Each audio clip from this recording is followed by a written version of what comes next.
ইনি বলতেছেন, হুজুর মসজিদে যাব কেবা করে, মসজিদে যাব কেবা করে। কেন? কেউ কেউ বাধা দেয়, নিষেধ করে? না, মসজিদে যাইতে তো কেউ বাধা দেয় না, নিষেধও করে না।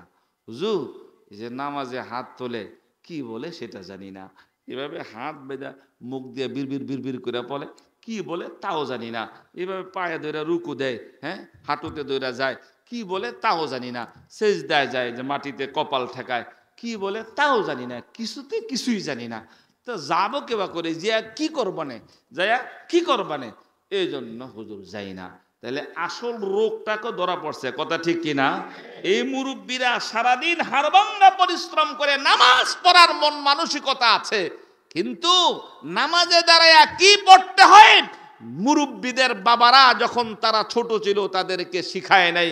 যদি শিখাইতো এই মুরব্বীরা চার স্টলে বসে বসে চা খাইতো আর আড্ডা মারতো, এমন হতো না। নামাজের আজান হলে ঠিকই মসজিদে চলে যাইতো, ঠিক না বেঠিক? আমার ভাইয়েরা, আমার বাবারা, আপনাদের সন্তান আজকে যেমন আমি বয়স্ক হয়ে গেছি, সন্তান ছোট, একদিন তারাও বার্ধক্যে যাবে।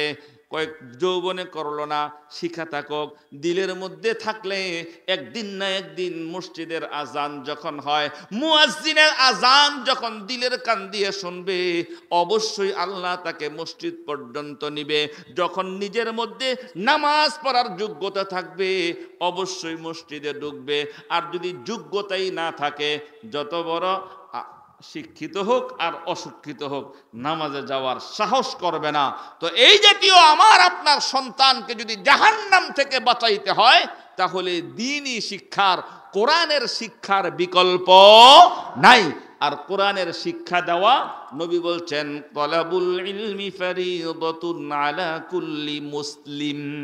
আল্লাহর হাবিব বলেন প্রত্যেকটা পুরুষ এবং নারী, প্রত্যেকটা ঈমানদার নারী পুরুষের জন্য আল্লাহর নবী সাল্লাল্লাহু আলাইহি ওয়াসাল্লাম বলেন ইলমে দ্বীন শিক্ষা করা ফরজ। ইলমে দ্বীন শিক্ষা করা কি ফরজ? কেন ফরজ? আপনার মতো বড় বড় মুফতি সাহেব হওয়া, হাফেজ আলেম মুফতি মুহাদ্দিস হওয়া কয় না। কমপক্ষে যতটুকু পড়লে ওযুর ফরজ জানা যায়, যতটুকু পড়লে ওযু না করতে পারলে তায়াম্মুমের ফরজগুলো জানা যায়, যতটুকু শিখলে গোসলের ফরজ জানা যায়, যতটুকু শিখলে নামাজের ফরজগুলো জানা যায়, নামাজের ওয়াজিব, নামাজের সুন্নত, এমনকি নামাজ ভঙ্গের কারণ, রোজা, নামাজ, হজ, যাকাত, এগুলো যতটুকু শিখলে জানা যায়, এতটুকু শিক্ষা করা প্রত্যেকটা নারী পুরুষের উপরে, জোরে বলেন, ফরজ। আপনি আপনার সন্তানকে না শিখাইলে ওই হাসরের ময়দানে আল্লাহ পাকের সামনে দাঁড়ায় বলবো, আল্লাহ ডাবল শাস্তি দাও। কোরআন শরীফের অন্য আয়াতে আল্লাহ পাক বলেন, রব্বানা আরিনাল্লাযাইনি আযাল্লানা মিনাল জিন্নি ওয়াল ইনস নাজআলহুমা তাহতা আকদামিনা লিয়াকুনা মিনাল আসফালিন।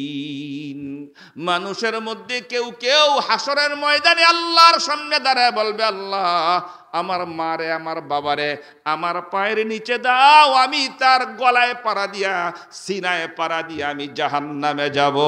নাউজুবিল্লাহ। কেন? আমাকে তারা নামাজ শিখায় নাই, আমাকে তারা রোজা শিখায় নাই, আমাকে তারা দ্বীন শিখায় নাই, কোরআন শিখায় নাই। আমার ভাইয়েরা, আমার বন্ধুরা, এই কোরআনের শিক্ষা দেওয়ার জন্যই আজকে এখানে সিরাজিয়া ইন্টারন্যাশনাল কওমি মাদ্রাসা। আপনারা আমার ভাইয়েরা, আমার বন্ধুরা দেখবেন দেশে আলহামদুলিল্লাহ এখন কি মাদ্রাসার সংখ্যা বেশি না স্কুলের সংখ্যা বেশি? গতকাল এক ডাক্তার, গত পরশুদিন আমি উমরা থেকে আসছি, পরে দেখা হঠাৎ করে বাচ্চা 3 বছর 3.5 বছর বয়স, খুব ভালো করে চিনি, হুজুর নিয়ত করছি মাদ্রাসায় দিয়ে দিন, আপনার ডাক্তার, আপনার ছেলে ডাক্তার হবে, এটাই তো স্বাভাবিক। কয় না হুজুর, আজকাল যে সমস্ত সাইকেল চালানি আর ব্যাঙের লাফানি শিখানি শুরু করছে, এই শিক্ষা দিয়ে পোলাপানের ভবিষ্যৎ অন্ধকার করার কোনো সুযোগ নাই, বিধায় কোরআনের শিক্ষাই দিয়ে যাই, ফকির তো আর হয় না, আপনারা তো আর ফকির না। এক সময় এদেশের মানুষ মাদ্রাসার শিক্ষা দিতে গেলে বলতো এদের ভবিষ্যতে ফকির হইব, মিসকিন হইব, মানুষের কাছে জাকাত ফেতরা লইয়া টান দেব। আমরা একটা কথা বুকে হাত দিয়ে বলি, জাকাতের টাকা আমরা মানুষের কাছে আনতে পারি, হারাম না, কিন্তু আমাদের এই হাত দিয়া সুদ আর ঘুষের টাকা মানুষের কাছ থেকে নেই না, ঠিক না বেঠিক? জাকাতের টাকা হারাম কেউ বলতে পারবে? সুদের টাকা হালাল কেউ বলতে পারবেন? কমপক্ষে আমরা মাদ্রাসায় পড়ছি, গরিব মানুষ, বিশ্বাস করি, হাজারবার বিশ্বাস করি, নবী হাদিস বলে গেছেন 1450 বছর আগে, বাদা আল ইসলাম ও গরিবান, ইসলাম শুরু হয়েছে গরিবদের মাধ্যমে, ওয়াসায়াউদু, এবং ইসলাম গরিবের মধ্যেই শেষ হবে। ধনীরা ইসলাম গ্রহণ করে মাদ্রাসায় আসবে খুব কম, যদিও আলহামদুলিল্লাহ এখন আসতেছে, আসবে দোস্ত ও বন্ধু। তাহলে ইসলামে যারা দ্বীনের যারা কাজ করে গরিব হয়ে থাকে, যদিও জাকাত খায়, কিন্তু জাকাত একটা হালাল। আর আপনার ছেলে, আপনার ভাই বড় বড় শিক্ষিত হইয়া হারাম টাকা কামাইলো, এটার তো জবাব দেখা লাগবে, কথা ঠিক না? এজন্য কমপক্ষে মোল্লা মৌলবীরা জাকাতের টাকা উঠাইলেও মনে করেন না যে উঠাইতেছে এর লেগেই উঠাইতেছে। মাদ্রাসা যারা চালায়, যারা হাজার হাজার এতিম মিসকিন ছাত্রদেরকে পড়াইতেছে, আপনার জাকাতের টাকা দিয়া বুঝতে হবে এই জাকাতের টাকা যারা খাইতে পারে তারাই খায়, যে উঠায় সে যদি ধনাঢ্য হয়, সে জাকাতের টাকা তার জন্য খাওয়া জায়েজ না, হালাল না, কথা ঠিক না বেঠিক?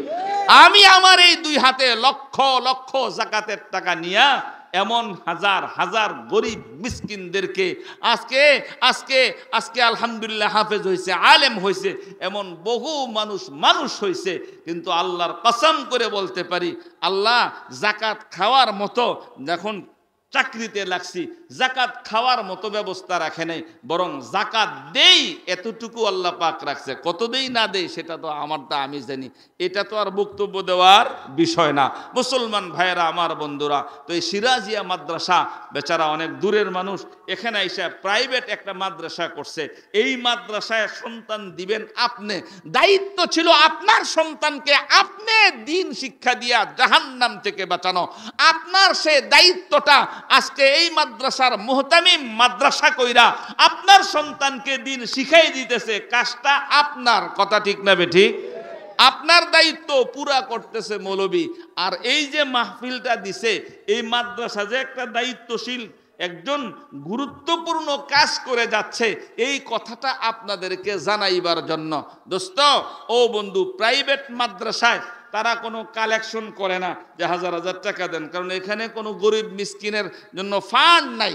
এটা যারা আছে প্রাইভেট ছেলে মেয়েকে পড়াইতেছে, কিন্তু এই মাহফিলটা যে করছে, এই মাহফিলটা করার পিছনে কিছু খরচ হয়েছে না? গত 17 তারিখ হওয়ার কথা ছিল, কোনো কারণবশত হয় নাই, এটাও ইন্তজাম হয়েছে, আজকেও হয়েছে। তাহলে দ্বিতীয়বার দুইবার একটা মাহফিল করতে গেলে কিছু খরচ হয় না ভাই? আচ্ছা বলেন দেখি, যে বেচারা এ দূর থেকে আইসা, এই কিশোরগঞ্জ থেকে আইসা এখানে আমাদেরকে দিনের কথা শোনাইবার জন্য আলেম ওলামাদেরকে একত্রিত করে কিছু কথা শোনাইলো, এই যে কিছু খরচ হইল, বেচারা বলছিল হুজুর এটা যারা শ্রোতাবন্ধু আসবে তাদের কাছে ব্যাপারটা একটু পেশ করেন। আমি তার কথায় বা তার সহমর্মী হয়ে আপনাদের কাছে কথাটা বলতে চাই, এই মাহফিলটা করতে বেচারা কিছু